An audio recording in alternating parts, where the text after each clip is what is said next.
I never thought my own flesh and blood would betray me. Not Andrew, my only son whom I'd raised alone after his father walked out on us when he was just 3 years old. Not the boy I'd worked 3 jobs for. The one whose college education I'd paid for by selling my jewelry and working nights. Not the young man who'd always said, "Mom, you're my hero." But there I was, standing in the driveway of the home I'd lived in for 30 years, grocery bags at my feet, staring at new locks on my front door. "Andrew?" I called, pressing the doorbell that suddenly sounded foreign to my ears. "Andrew?" The door won't open. Movement behind the curtains. Then his face appeared as the door opened just enough for him to stand in the gap, his body blocking any entrance. "Mom." His voice was different, cold, rehearsed. "The key doesn't work," I said, holding up my keychain with the little silver house charm he'd given me for Mother's Day years ago. I changed the locks. He didn't meet my eyes. Beyond him, I could see boxes stacked in the hallway. My hallway. The one with the height marks on the wall showing how Andrew had grown each year. "You what? Why would you—" "This isn't your house anymore. Check the papers." A chill ran through me as his words sank in. The papers. 6 weeks earlier, I'd signed over the deed to my house to Andrew. He and Addison were expecting their first child, and they'd been saving for a down payment on a home. They'd looked so defeated after being outbid on the 3rd house they'd tried for. "You'll get back on your feet," I'd told him. "But in the meantime, you should have a stable place for my grandchild. Just put the house in your name so you qualify for the renovation loan. We can transfer it back later." He'd cried then, hugged me tight. "You're the best mother anyone could ask for," he'd said. Now he looked at me like I was a stranger. "Andrew, we both know that was just to help with the loan. This is still my home." I reached for the door, but he blocked me. "Actually, it's not. The transfer was unconditional. You should have read what you signed." Behind him, Addison appeared, 7 months pregnant and avoiding my gaze. "Andrew Anthony Birdie, this isn't funny. Let me in my house right now." My voice cracked as panic began to set in. "Mom, don't make this harder than it needs to be. We need the space for the baby. You can stay with Aunt Ruth for a while. Ruth lives in a studio apartment 3 states away. Then figure something out." His voice had an edge I'd never heard before. "We've already moved your essential things to the shed out back. You can come get them tomorrow when we're at work. The rest we'll donate or sell." "My things? Andrew, everything I own is in there. My clothes, my mother's china, the quilt your grandmother made. Like I said, the essentials are in the shed. The rest, well, we need to make this place our own." I stood there, stunned into silence. This couldn't be happening. Not from Andrew. "Why?" was all I could manage to say. For a moment, something flickered in his eyes. Regret, perhaps? But Addison placed a hand on his shoulder, and whatever hesitation he had vanished. "It's just business, Mom. You always taught me to seize opportunities. That's all I'm doing." And with that, he closed the door in my face. I don't remember picking up my groceries or walking to my car. I only remember sitting behind the wheel, rain mixing with tears on my face, watching the lights go on in rooms that no longer belonged to me. My phone buzzed with a text from Andrew. "Shed code is 5491. Don't come until after 9 tomorrow." That night, I slept in my 12-year-old Honda in the parking lot of the supermarket where I'd bought the groceries that now sat spoiling in my trunk. At 3 a.m., I woke to my phone ringing. "Mrs. Birdie, this is Henry Smith from First National Bank.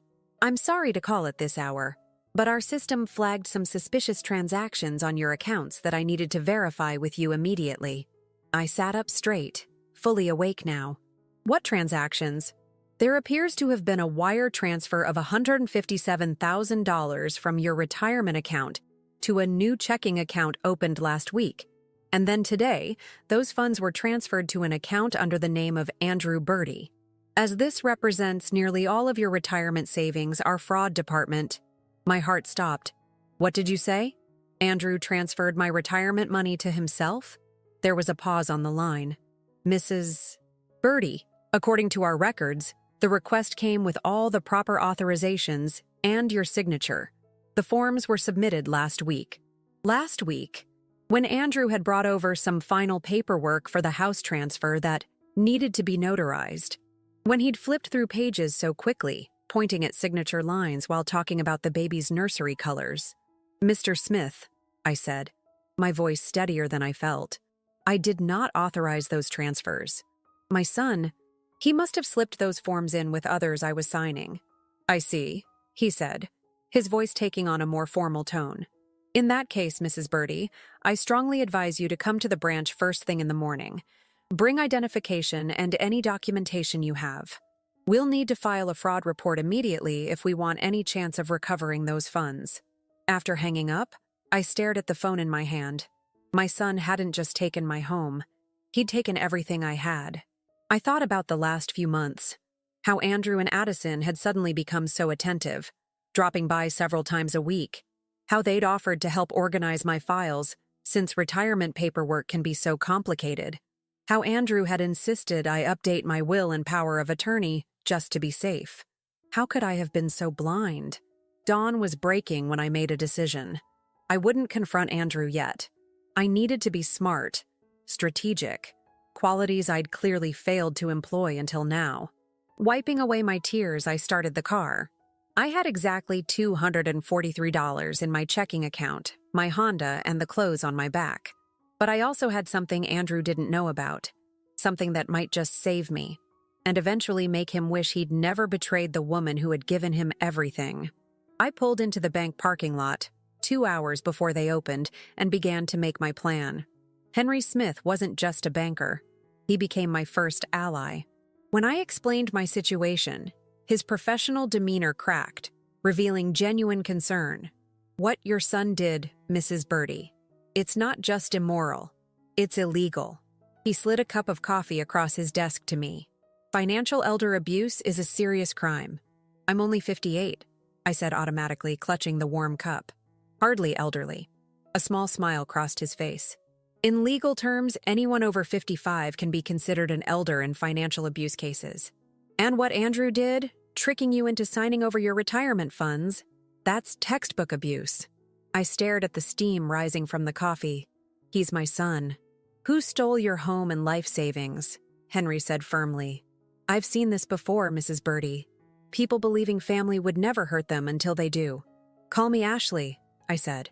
Seems we're past formalities. For the next hour, Henry helped me file fraud reports and place freezes on all my accounts. We traced what we could of the money, but most had already been transferred to an account at another bank.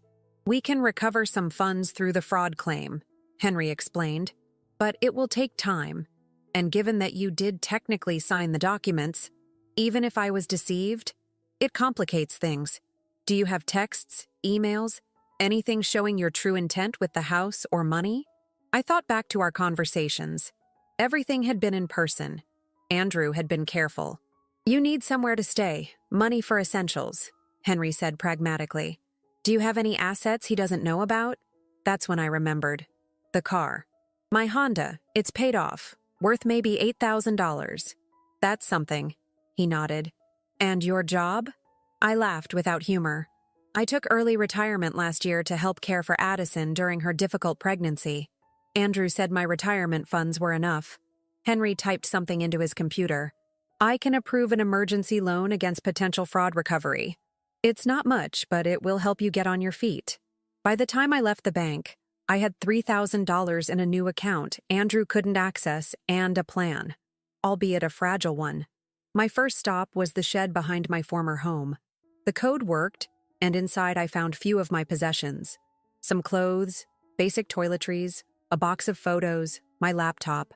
No furniture, no kitchenware, none of my mother's heirlooms.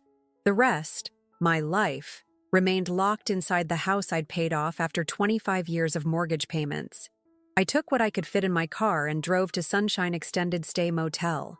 For $270 a week, I got a room with a kitchenette and free Wi-Fi. It smelled of industrial cleaner and old cigarettes, but it was shelter. That night, sitting on the bed that sagged in the middle, I opened my laptop and started researching. Elder abuse laws, property fraud, power of attorney limitations. By midnight, my eyes burned, but I understood my options, none of them quick or certain. The next morning, I called Serenity Martinez, an old colleague who ran a rideshare business. "Ashley, it's been ages. How are you?" "I've been better," I admitted, then gave her the abbreviated version of my situation. Serenity's outrage warmed me. "That ungrateful little—" She cut herself off. "What can I do?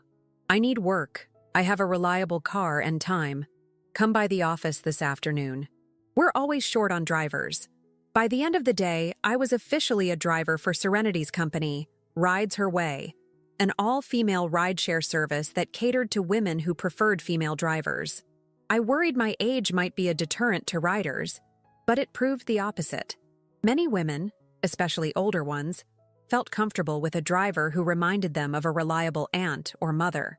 I learned to navigate the city efficiently and discovered that a warm smile and attentive ear earned good tips. For 2 weeks, I drove 12-hour shifts, offering airport runs at dawn and safe rides home to women after evening shifts. Between rides, I researched my legal options and made appointments with low-cost legal aid attorneys. The consultations were sobering. Yes, I had a case for fraud, but proving it would be challenging and expensive. Yes, the house transfer could potentially be contested, but it would take months, if not years. In the meantime, I needed to survive. One night, driving a young nurse home after her late shift, she mentioned her frustration with hospital transportation for elderly patients. "So many just need a reliable ride to appointments," she sighed. "But traditional services are expensive, and regular ride shares can be difficult for older people with mobility issues." I found myself thinking about this long after dropping her off. By morning, I had the seed of an idea. I approached Serenity with my concept: specialized rides for seniors and those with medical appointments, drivers trained in basic assistance, vehicles equipped with conveniences for older clients or those with mobility challenges. "It's a niche market," I explained. "I've been talking to passengers, and there's a real need." Serenity considered it. "We'd need special insurance, training programs. I could develop those. Before retirement, I managed staff training programs. That was 3 weeks after Andrew had locked me out of my life. I was living in a motel, working 14-hour days between driving and developing my new program. I'd filed the initial legal paperwork to contest the retirement fund transfer, but knew it would be a long process. Then came the text from Andrew. "Mom, we need to talk. I know you're upset." I stared at my phone, emotions churning. Anger, hurt, a small, pathetic flicker of hope that maybe he regretted what he'd done. I typed back, "About what?" His response came quickly. "The bank froze some accounts. They're asking questions. We should get our story straight." Our story straight. Not "I'm sorry." Not "I made a terrible mistake." He wanted my help to cover his tracks. I didn't respond. Instead, I called Henry Smith. "He's feeling the pressure," Henry confirmed after I read him the texts. "The fraud investigation is proceeding. But Ashley, be careful. Don't meet with him alone." "I have no intention of meeting him at all," I said. But that evening, as I was returning to my motel after a long day, Andrew was waiting in the parking lot, leaning against his new luxury SUV, likely purchased with my retirement money. "Mom." He stepped forward, arms outstretched like we were meeting for Sunday dinner. "I've been worried." I kept my distance, keys clutched in my hand. "How did you find me?" He shrugged. "It wasn't hard. Look, I think there's been a misunderstanding." "A misunderstanding?" My voice rose despite my resolve to stay calm. "You stole my home and my money." "I didn't steal anything. You signed the papers." "Papers you deliberately misrepresented." He ran a hand through his hair, a gesture so familiar it made my heart ache despite everything. "The house transfer was your idea. As for the retirement funds, I was just trying to protect your assets. Addison and I can manage them better. By emptying my accounts without my knowledge, you were making poor financial decisions. The trip to Spain last year? The expensive gifts for Addison's baby shower? We're your family. We're just looking out for your interests." I almost laughed. The extravagant trip to Spain had been my first vacation in 15 years. The baby shower gifts were what any grandmother would buy. "Andrew," I said quietly, "you need to leave." "Mom, be reasonable. This motel isn't safe. Why don't you come home with me? We can clear out the guest room. The guest room. In my house. So now you're worried about my safety? After leaving me homeless? His expression hardened. I can see you're still being emotional about this. But you should know, things could get complicated if you pursue this fraud claim. Questions about your mental competence might come up. I felt a chill that had nothing to do with the evening air. Are you threatening me? I'm being practical. Who do you think people will believe? A successful young businessman with a family, or a retired widow living in a motel who's clearly having financial difficulties? Before I could respond, a car pulled into the lot. Serenity, dropping off some training materials we'd been working on. She assessed the situation in one glance and was out of her car in seconds, standing beside me. "Everything okay, Ashley?" she asked, eyes fixed on Andrew. Andrew forced a smile. "Family discussion. I'm her son." "I know exactly who you are," Serenity said coldly. "Ashley's told me everything." Andrew's smile faltered. "This doesn't concern you." "Actually, it does. Ashley is my business partner now." I saw confusion cross Andrew's face. "Business partner? Mom doesn't have a business." Serenity smiled. "She does now. And it's already showing more promise than whatever scheme you're running." She turned to me. "The contracts are in my car. Shall we go over them inside?" There were no contracts, but Andrew didn't know that. I nodded and started toward Serenity's car. "Mom!" Andrew called after me, desperation creeping into his voice. "The bank is asking questions. If this goes further, it could affect everything. My job, the house loan, the baby's future." I turned back to him. "You should have thought of that before you stole from your mother." As we walked away, Serenity whispered, "You know he's going to come after whatever you're building next, right?" I nodded, watching Andrew drive away, his taillights glowing red in the darkness. "Let him try," I said. "This time, I'll be ready." What I didn't tell Serenity was that I'd already set a trap, one that Andrew would walk right into, thinking it was his own brilliant idea. Lifeline Transportation Services became official 1 month after I was locked out of my home. Serenity and I partnered to create this specialized division of her company, focusing on transportation for seniors and those with medical needs. I invested my remaining bank loan, plus $6,000 from selling my Honda. In return, I received a 40% stake in the new division and a company vehicle, a small, comfortable SUV equipped with grab handles and other aids for clients with mobility issues. My plan was simple but deliberate.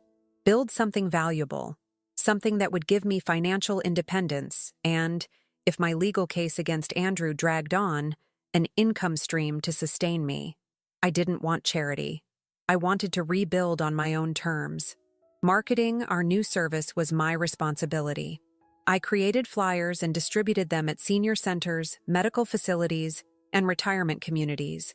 I built a simple website with clear information and easy booking options.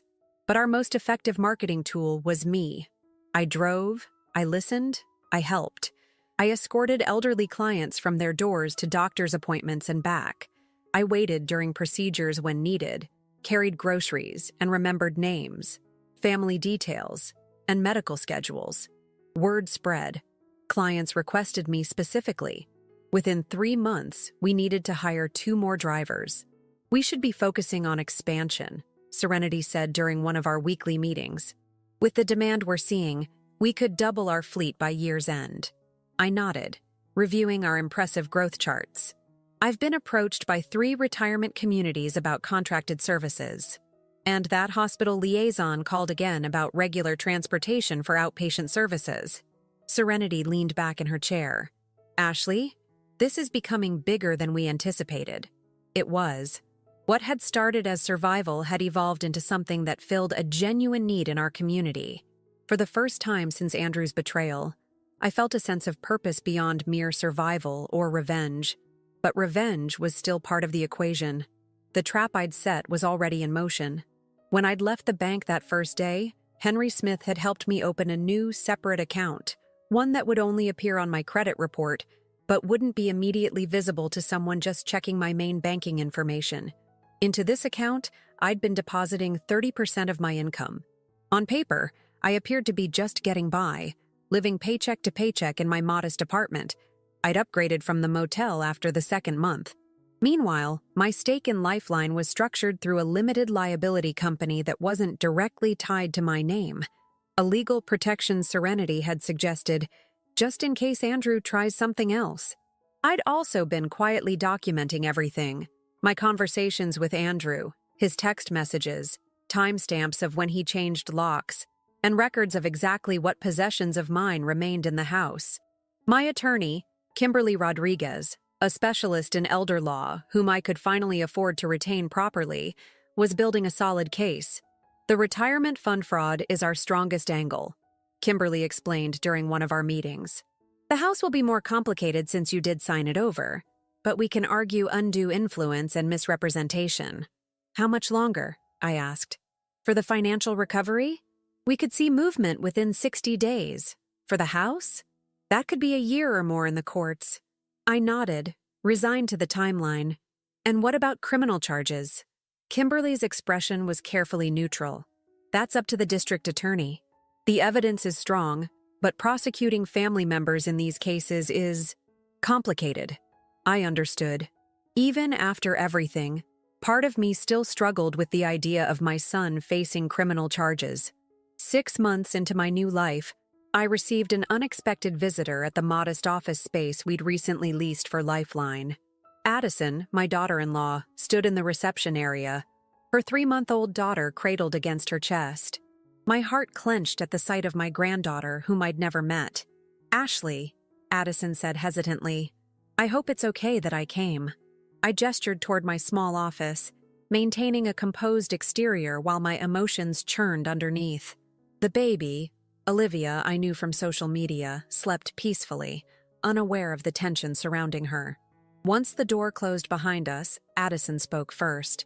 "I didn't know," she blurted out, "about the retirement money. I swear, Ashley. Andrew told me you had gifted us the house because you wanted to downsize. And then you changed your mind." I studied her face, looking for deception. "And you believed that I would choose to sleep in my car rather than downsize?" She flushed. "He said you were being difficult, that you'd refused his offers to help you find a new place." She bounced the baby gently as Olivia stirred. I knew something wasn't right, but Andrew kept saying it was just temporary drama, that you'd come around. "And now?" I asked, my eyes drawn to Olivia's tiny features, so like Andrew's when he was a baby. "Things are falling apart," she admitted. "The bank has frozen accounts. There's talk of an investigation. He's not himself. He's drinking, staying out late, talking about moving us to his cousin's place in Arizona. Running away won't solve his problems." "I know that." Tears filled her eyes. "I found the papers, Ashley. In his desk. The ones with your signature for the retirement transfers. I saw how he'd slipped them in with the house documents." My heart pounded. "You have proof?" She nodded. "And texts between him and his friend Mark, discussing how to get you to sign without reading everything." She shifted Olivia to her other arm. "I can't be part of this. It's wrong. And I don't want my daughter growing up with this shadow over our family." Part of me wanted to comfort her, but a harder part remembered how she had stood behind Andrew that day, saying nothing as he locked me out of my home. "Why come to me now, Addison? Why not go to the police? He's still my husband. Olivia's father." She looked down at the sleeping baby. "I don't want him to go to jail. I just want him to make this right." I considered her words carefully. "And what do you want from me?" "A chance to fix this without destroying everything." She reached into her diaper bag and pulled out a thumb drive. "Here's everything I found. The papers, the texts, bank statements showing where the money went. Use it however you need to, but if there's a way to resolve this without criminal charges, I'm asking you to consider it." I took the drive, our fingers briefly touching, the first physical contact with my family in half a year. "I can't make any promises, Addison. What Andrew did wasn't just a mistake. It was calculated theft." "I know." Fresh tears spilled down her cheeks. "But he's scared now. The fraud investigation, your lawsuit, he knows he's cornered. He might be willing to negotiate." After she left, I sat alone in my office, the thumb drive heavy in my hand. If Addison was telling the truth, this evidence could accelerate everything. The financial recovery, possibly even the house situation. But something felt off. The timing. Addison's sudden attack of conscience. Andrew's apparent desperation. I called Kimberly and explained the visit. This could be genuine remorse, she said cautiously. Or it could be another trap, I finished. Andrew realizes he's in trouble and is using Addison to gain my sympathy or obtain information about my legal strategy. I'd advise caution. Don't contact Andrew directly. Let me review what's on the drive first, in case it's not what she claims. I agreed, but after hanging up, I couldn't shake the image of Olivia's innocent face. Whatever happened, she was blameless in all this. That evening, as I was reviewing client schedules for the following week, my phone rang with an unknown number. "Ashley Birdie?" a man's voice asked when I answered. "Yes, who's this?" "Noah Caldwell. I'm an investor interested in your transportation service. A colleague mentioned your company is seeing impressive growth in a niche market." I frowned, immediately suspicious. We weren't well known enough to attract random investor interest. We're not currently seeking investment. Even if the offer were, say, substantial enough to buy out your partner and expand operations statewide? A chill ran through me. "How did you get my number, Mr. Caldwell?" A slight hesitation. "Through mutual business connections. I understand your situation, Mrs. Birdie. A new business owner, previously retired, looking to secure your financial future after certain setbacks. He knew about me, about my circumstances. I'd like to meet," he continued. "Discuss potential opportunities. Your business model has significant scaling potential." I kept my voice steady. "Send me your information. I'll consider it." After hanging up, I immediately called Serenity, who was as puzzled as I was. We'd discussed expansion, but only locally, and certainly hadn't approached investors. "Run a background check on this Noah Caldwell," I told her. "Something feels wrong." My instinct proved correct. The next morning, Serenity called, her voice tight with anger. "Noah Caldwell is a former business school classmate of Andrew. They worked together at the same firm 5 years ago." The pieces clicked into place. Andrew had discovered Lifeline was becoming successful. Now he wanted to take that from me, too. I leaned back in my chair, a strange calm settling over me. "Let's invite Mr. Caldwell to meet us. I want to hear his offer." "You can't be serious," Serenity protested. "Oh, I am." I smiled for the first time that day. "In fact, let's make sure it's a meeting he'll never forget." What Andrew didn't know was that his attempted corporate raid was about to trigger the second phase of my plan. The part where I not only reclaimed what was mine, but ensured he would never again underestimate the woman who had raised him. The meeting with Noah Caldwell was set for Friday afternoon at Lifeline's office. Kimberly insisted on being present, though we agreed she would introduce herself simply as our business advisor. While we waited, I reviewed the contents of Addison's thumb drive. Kimberly's team had confirmed its authenticity. The documents were genuine, including damning text messages between Andrew and his friend discussing their plot. "It's enough to force a settlement," Kimberly had said. "But there's still the question of Addison's motivation." I wasn't taking any chances. I'd arranged for Henry Smith to join our meeting with Caldwell as well, introducing him as our financial consultant. The small conference room felt crowded with tension as we waited. Caldwell arrived precisely on time. Tall, polished, with the practiced smile of someone used to getting his way in negotiations. He faltered slightly upon seeing 3 people waiting instead of just me. "Mrs. Birdie," he extended his hand. "A pleasure to meet in person." "Likewise, Mr. Caldwell. This is Serenity Martinez, my business partner, Kimberly Rodriguez, our legal advisor, and Henry Smith, our financial consultant." His smile tightened as he shook each hand. "I was under the impression this would be a preliminary discussion." "And I was under the impression you were a legitimate investor," I replied pleasantly. "Yet, here we are." He attempted to recover. "I assure you, my interest in your company is genuine." "Is it?" I slid a folder across the table. "Because we've been doing some research on you, Mr. Caldwell. Or should I call you Noah Winters? That seems to be the name on your actual driver's license." His composure cracked just enough to confirm my suspicions. "Your connection to my son Andrew is particularly interesting," I continued. Former classmates, occasional golf partners, and, most recently, discussants in several phone calls right before you contacted me. Business connections are common in our circles, he said stiffly. Indeed. Now, shall we discuss your real purpose here? Or would you prefer to continue this charade? For a moment, he seemed to consider maintaining his cover story. Then he sighed, dropping the act. Andrew said you were clever, but I underestimated you. A common mistake in my family, apparently. He just wants to talk, Mrs. Birdie, to resolve things without lawyers and courts. By sending you to spy on my business and potentially take it over? That doesn't sound like someone interested in an honest resolution. Caldwell, or Winters, shifted uncomfortably. The investment offer was real. Andrew thought if you had enough money, you might drop the legal actions. So his plan was to buy me off with my own stolen retirement funds, disguised as investment in my company. I laughed without humor. And then what? Push me out once he had control? His silence was answer enough. I leaned forward. Tell Andrew if he wants to talk, he can meet me here tomorrow at 10 a.m. with Addison, and tell him to bring his checkbook. He's going to need it. After Caldwell left, Kimberly looked at me with concern. Are you sure about this? Meeting them without filing the new evidence first? I'm sure, I said. It's time to end this. That night, I barely slept. Not from anxiety, but from carefully reviewing every detail of my plan. By morning, I was ready. Andrew and Addison arrived exactly at 10, with Olivia in a carrier. Addison looked nervous, but Andrew wore an expression of confident ease that I recognized from childhood.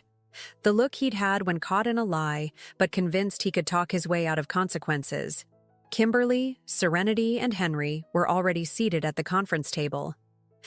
A court reporter sat quietly in the corner, a detail Andrew noticed immediately. Is that necessary? He asked, pointing at her. Absolutely, Kimberly responded. Everything said today will be on record. Andrew's false smile slipped. Mom, I thought we were here to work things out as a family. We are. And part of that is acknowledging what's actually happened. I gestured toward the seats. Please sit. Once they were settled, I began. I've reviewed the evidence Addison provided. The documents proving you defrauded me, the text messages planning it, the bank statements showing where my money went. Andrew shot a betrayed look at Addison, who stared at the table. That was private, he started. Private fraud is still fraud, Andrew, I interrupted. You stole my home and my life savings through deception. I was protecting your assets, he insisted. You were making poor financial decisions. Like what? Name one. He faltered. The trip to Spain, those expensive... My first vacation in 15 years cost $3,200 total. That's hardly extravagant from a retirement account of over $150,000. I kept my voice level. What did you spend it on, Andrew? The $40,000 SUV in the parking lot? The $12,000 nursery renovation?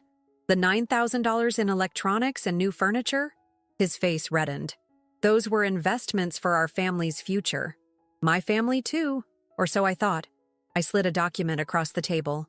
This is our settlement offer. Review it carefully. Andrew glanced at it, then pushed it away. This is ridiculous. You want the house back? Full restitution of the retirement funds with interest and additional damages? That's what the court will likely award given the evidence, Kimberly said calmly. This offer is actually generous because it allows you to avoid criminal charges. Criminal charges? Andrew laughed, but I could see fear behind his eyes. Come on, Mom. You wouldn't do that to your own son. Wouldn't I? I met his gaze steadily. You left me homeless, Andrew. You planned and executed a deliberate fraud against your own mother. You used my love and trust against me. You're exaggerating. I was going to pay you back eventually. Henry Smith spoke up.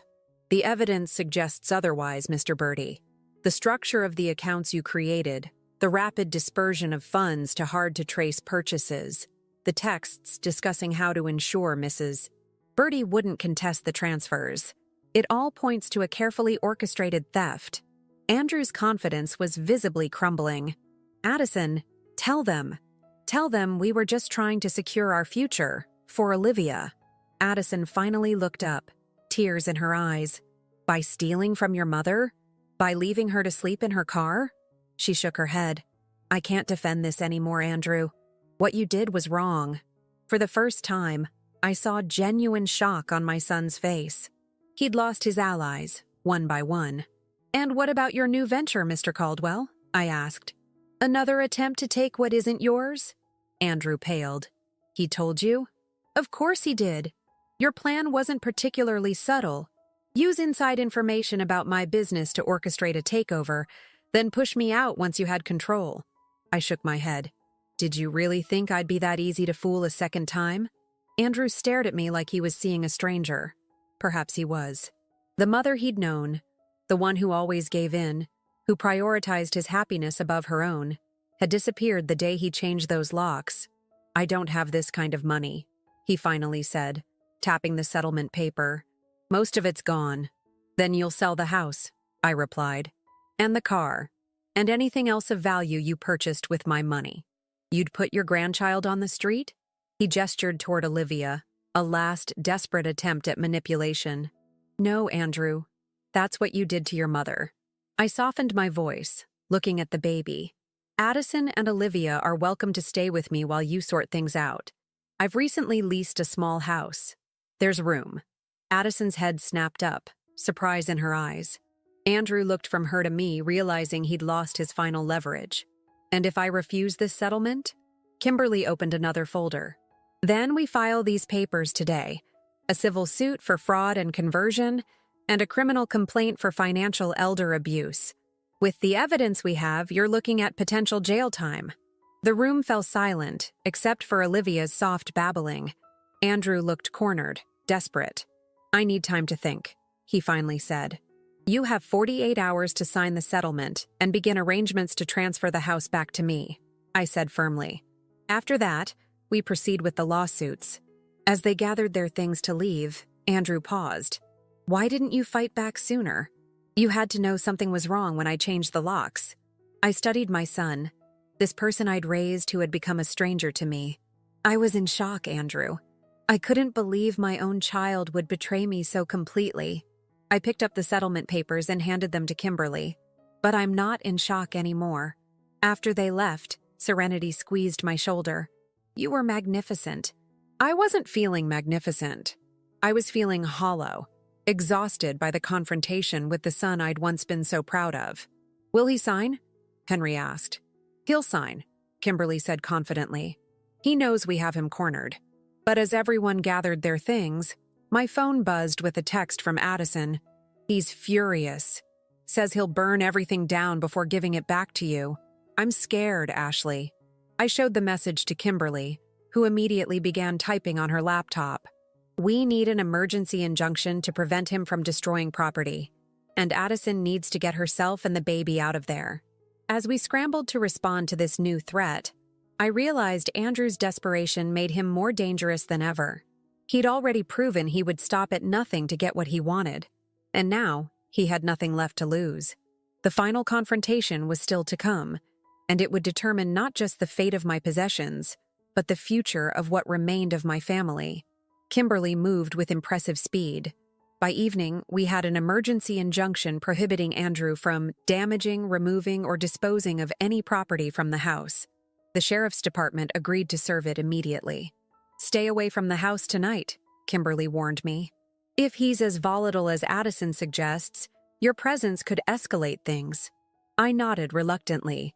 What about Addison and the baby? I've arranged for them to stay at a hotel tonight, on our firm's account. She's packing essentials now while Andrew is out. My phone buzzed with a series of texts from Addison. Left with Olivia. Andrew still not home, taking only baby things. 20 minutes later. At hotel. Safe. Andrew called, screaming. Says you've ruined everything. I typed back, stay where you are. I'll come tomorrow. Sleep was impossible that night. I kept picturing Andrew in my house, our family home, destroying the memories and treasures I'd accumulated over a lifetime. The antique writing desk that had belonged to my grandmother, the hand-painted china my mother had left me, the quilt I'd spent 2 years making after Andrew's father left us. Just past midnight, my phone rang. An unknown number. Mrs. Birdie? A formal male voice. "This is Officer Delgado with City Police. There's been an incident at your property on Maple Street." My heart raced. "What kind of incident?"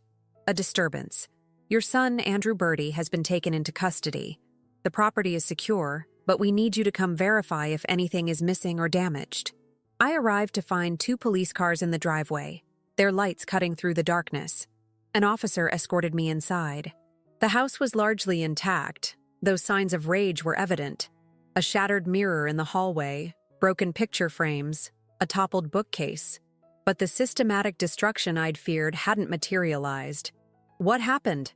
I asked the officer. Neighbor called about shouting and breaking glass. When we arrived, Mr. Birdie was attempting to remove furniture from the house despite having been served with the court order. He became belligerent, resisted officers, and was subsequently arrested for violating the injunction and obstruction. I sank onto the couch, my couch, in my living room. "Is he hurt?" "No, ma'am. Just angry."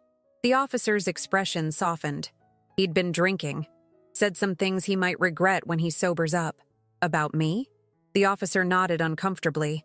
"And about his wife. Seems she left with the baby?" "She's safe," I assured him. After the police left, I stood alone in the silent house. Familiar walls, familiar floors, yet everything felt different.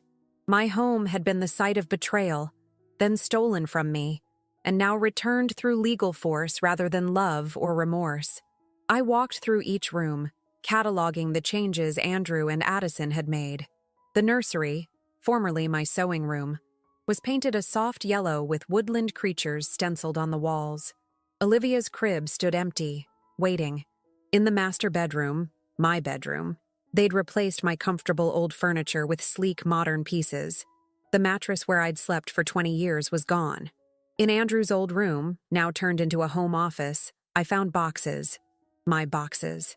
The essentials Andrew had claimed to have put in the shed were here instead. Dozens of containers hastily packed, labeled in Addison's neat handwriting. Mom's clothes. Mom's books. Mom's jewelry. At the bottom of one box, wrapped in tissue paper, I found the silver house charm that had been on my keychain, the one Andrew had given me years ago. He must have removed it before tossing my keys into the shed. I clutched it in my palm, finally allowing myself to weep for everything lost. Not just possessions, but trust, family, the future I'd imagined with my son and granddaughter. Morning found me asleep in an armchair, still holding the charm. My phone woke me. Kimberly, with news. "Andrew is being released on bail. The DA is considering additional charges beyond violating the injunction." "What kinds of charges?" "Attempted grand theft, for starters. He was trying to load your mother's antique desk into a rented truck when police arrived. Given the value and the fact that he'd already been served with the order."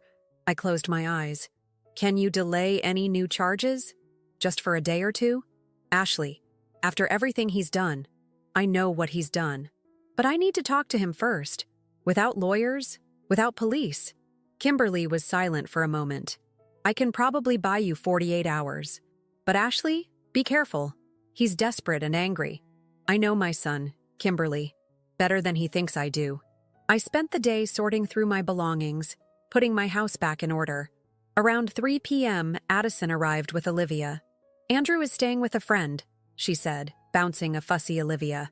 "He won't tell me which one. Just said he needs time to figure things out."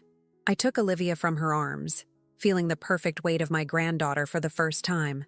"And what about you? What do you need?" Addison's composure cracked. "I don't know anymore. Everything's falling apart." I guided her to the couch. "Tell me the truth, Addison. All of it. How much did you know about what Andrew was planning?" She wiped her eyes. "When he first suggested you sign over the house, I thought it was like you said, just for the loan. But then you were suddenly gone, and he said you'd had a falling out. And you believed that?" "I wanted to. Then I saw the changes. The new car, expensive furniture, the way he was spending. When I asked where the money was coming from, he said he'd received a bonus at work." She looked down.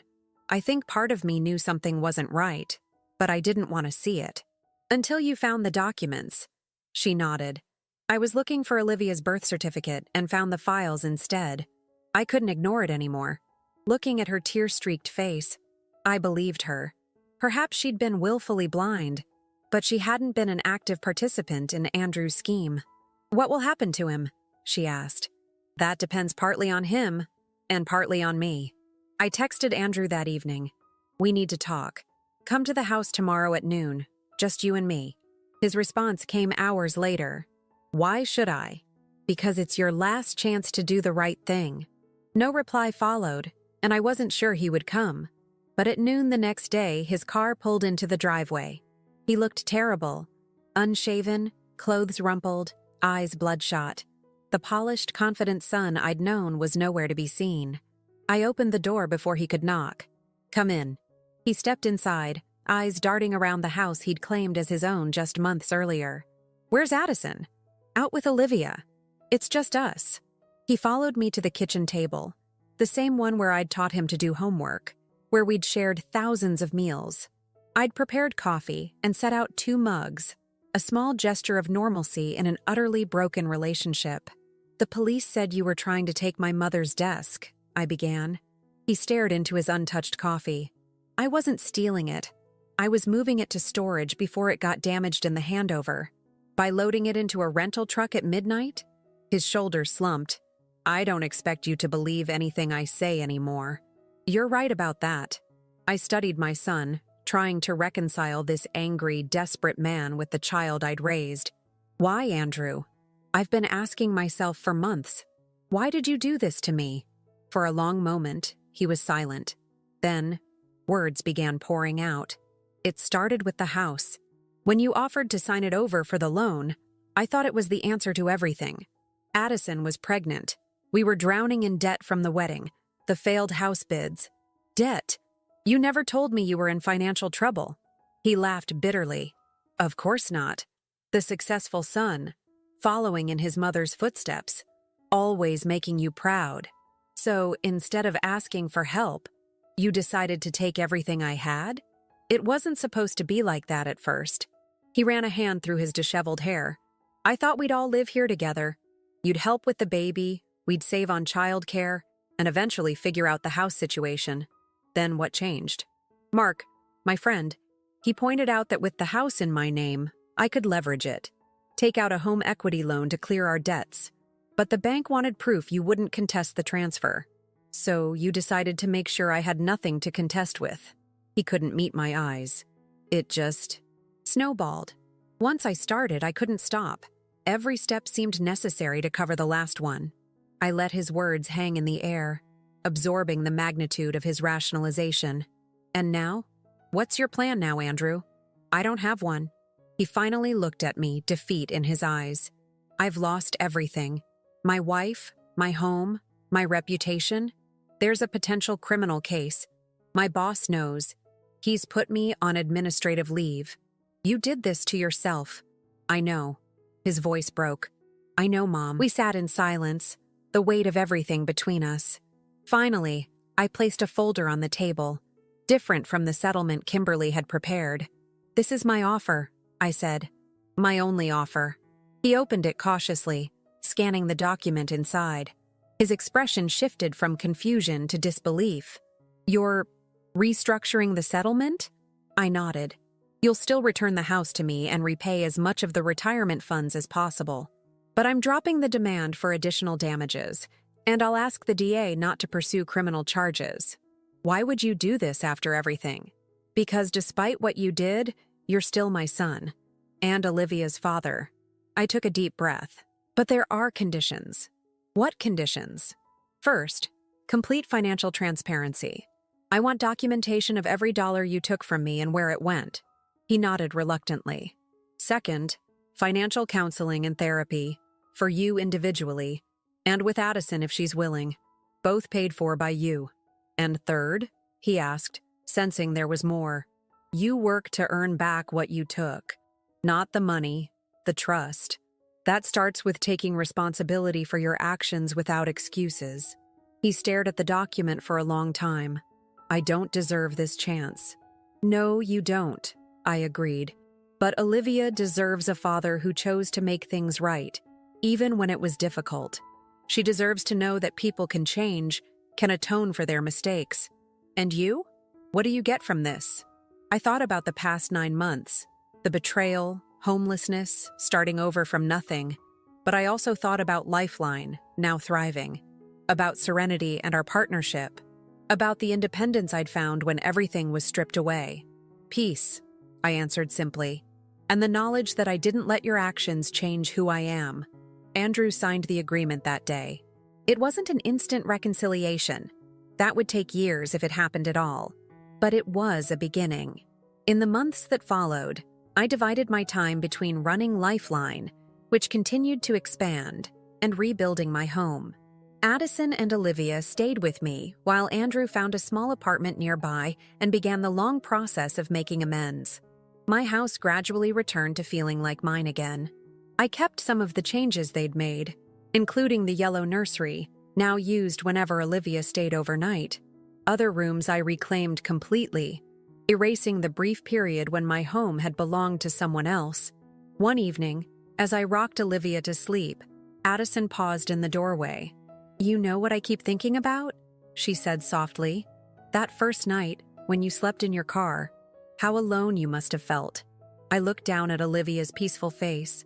I was, but not anymore. "How did you do it? Start over at your age, build something new when everything was taken?" I considered her question carefully. I remembered who I was before I was Andrew's mother, before I was anyone's wife, the woman who worked 3 jobs and put herself through school. She was still in there, stronger than I remembered. Addison nodded thoughtfully. "I hope I can find that kind of strength." "You already have," I told her. "The day you chose truth over comfort." Later that night, I sat on my porch swing, the one Andrew and I had installed together when he was 15. My phone buzzed with a message from Serenity, announcing another retirement community had signed a contract with Lifeline. I smiled, thinking of the journey from that night in my car to now. I'd lost my home, my savings, my sense of security, but found resilience I'd forgotten I possessed. The betrayal would always be part of our story. The trust might never fully return, but I had reclaimed more than just my house and finances. I'd reclaimed myself, and in the end, that was the most valuable possession of all.